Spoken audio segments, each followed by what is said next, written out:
Hey everybody. The big news today is about whether or not or how the country, states, etc. can reopen. If you did not see, there are 7 states extending their coronavirus shutdown. Obviously, there's been a lot of back and forth between Trump, the governors, some of the states in the Northeast and in the West, Washington, California, Oregon, trying to figure out what they can do. And it's a tough call, right? There is so many variables in play here. So some of the things I'm looking at is, for example, I saw today Gold's Gym is having to shut down a lot of locations, 30 throughout the country. I also heard that some of the franchise ones, maybe some of these are franchises, are having to shut down. So if you haven't been paying attention, there are a lot of businesses at risk of closing. This is businesses that are closed but that could reopen, but it's intense. I mean, restaurants closed. I know of some business owners that have closed. 1 in 4 small businesses 2 months or less away from closing. Not exactly sure how they calculate all that, but it is important to remember that some of these businesses operate on a thin margin. They don't have cash flow, they don't have revenues coming in. It's almost like there needs to be some kind of mass forgiveness as far as the, if a restaurant owner can't pay a landlord who can't pay the bank for their loan on the property or whatever it is, there has to be some deferral. And some of this is going on. My friend who owns a gym where I work out, the landlord is just giving them a deferral. Maybe they can afford to do that, but it's not looking good. And a lot of this is going to go till April 30th at the least, maybe further.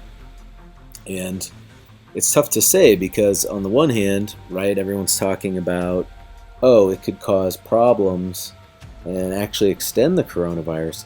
But then we have these issues of there's so much we don't even know about the coronavirus. For example, inflated death rates. If you haven't seen research about how doctors have been told to mark anything that seems like coronavirus as coronavirus, or if I had a heart attack because, I don't know, maybe I drank too much coffee and did an intense workout or whatever, right? Or I have a heart problem and I have a heart attack and went to the hospital and they found COVID-19 in my system, even if I was asymptomatic, they're being told to mark those as deaths. Now, I do think the death rate is high. However, originally these things talking about, the flu and all that are like, oh, it's the flu's worse.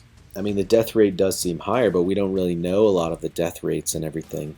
We're also seeing protesters in Michigan, in other states. Here they're saying they may have just created a need to lengthen it.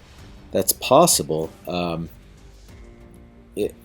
much of this needs to be based on a local scenario. So New York is totally different than a small town in the Midwest. Where I live, for example, in the town I live, there's maybe 16 cases, no deaths. The broader area, which is about 15 miles, there's, mid 200s cases, maybe almost 300, and like 2 deaths. So it's really low. People have been quarantined. I think early on, it was like, even when you went to the store, it was weird. People were looking at each other like, do you have it? Do you have it? Because of the alleged 14-day incubation period. Saw something last night. They said it's more like 2.5 days. I don't actually know where that 14-day thing came from. There's just so many weird things with this. Here's another one: group of protesters at the Texas governor's mansion rallying to reopen the economy. So this is weird times, and I do think I read one article where basically the guy was some kind of a statistician. He was just pointing out that the models were off in the beginning. His predictions were that the peak was April 8th. And by the end of the month, we really need some compelling evidence to keep things closed. I personally think there is a safe way to do this. It's like this is even saying it's not going to be a rush at the gates, everything's suddenly open. Maybe concerts, big events have to hold off. It's frustrating when we're not getting great information from what the heck this virus is. Right now on mainstream news on ABC last night, they're talking about maybe this is from the lab by Wuhan and not the bat thing or whatever. Which, by the way, there's been some research. There wasn't even bats at that food market. It was a seafood market. Bats aren't seafood. That would kind of just at least make logical sense. But anyways, this is a complex situation. We've got Fauci over here talking about maybe opening some things. He was talking about maybe even how to do sporting events in the future. That kind of changed from his sort of, Team Bill Gates. We can't even do gatherings, so we have a lockdown. I mean, it's going to change. Things are going to be different. Just Gold's is shutting gyms down. Businesses are shutting down. Restaurants.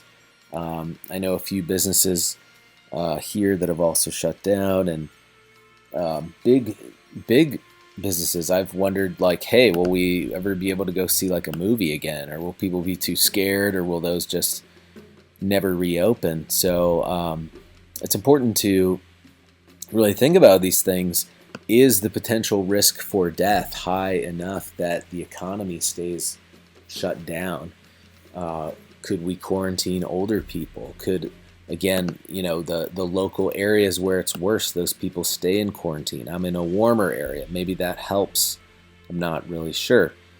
And there's also going to be a bit of an uproar. These states that are extending even longer, I think, people are seeing the models were way less. In California, they're talking about 25 million people getting it, and it was, let's just see how many cases there are. If I can spell. It's not even like a million. So the total is, let's see here. Yeah, 23,000. 25 million in California were supposed to get it. There's 664 in the U.S. And look at this. People are recovering. So the numbers just simply aren't adding up. How purposeful or not was that to instill this quote-unquote fear? I don't really know. Definitely, I think they were trying to scare people enough to get them to quarantine at all. There's also, other things too of, if it's not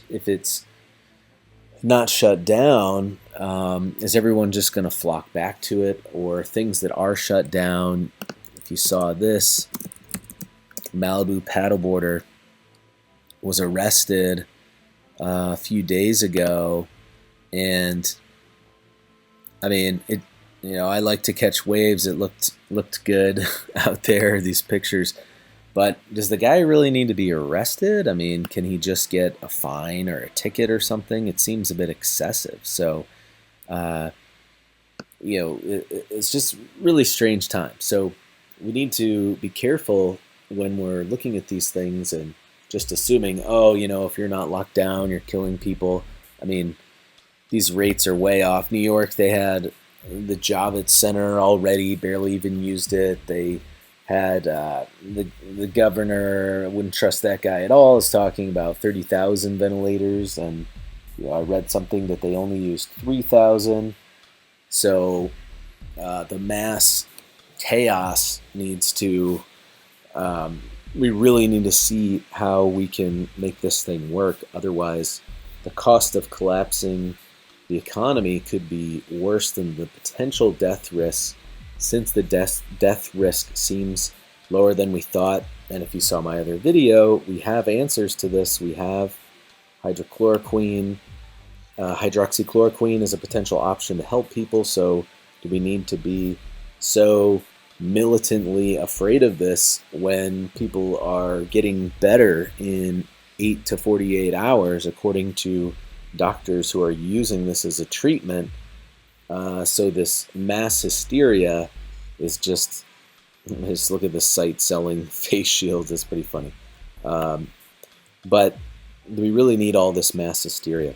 So personally, I think at the end of the month, locally, governments need to look into opening up. I think I saw the Nevada mayor, the Vegas mayor thinks Nevada needs to reopen for Vegas.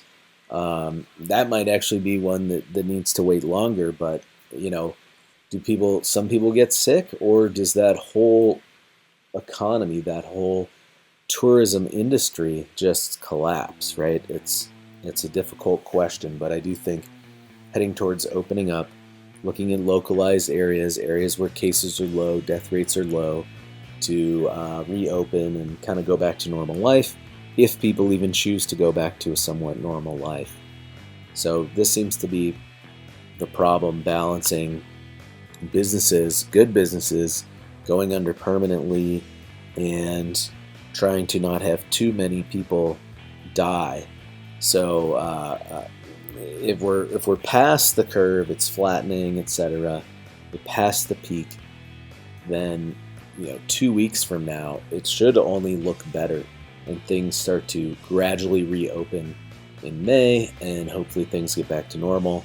I don't think we need this mandated vaccine. I think it would be rushed. I think it's ridiculous, and I don't trust Gates, Fauci, or anybody on that, because they're not interested in medicines that already exist, that are safe, that have shown promise. So that's my thought, but this is a pretty tense issue right now. So definitely do your research.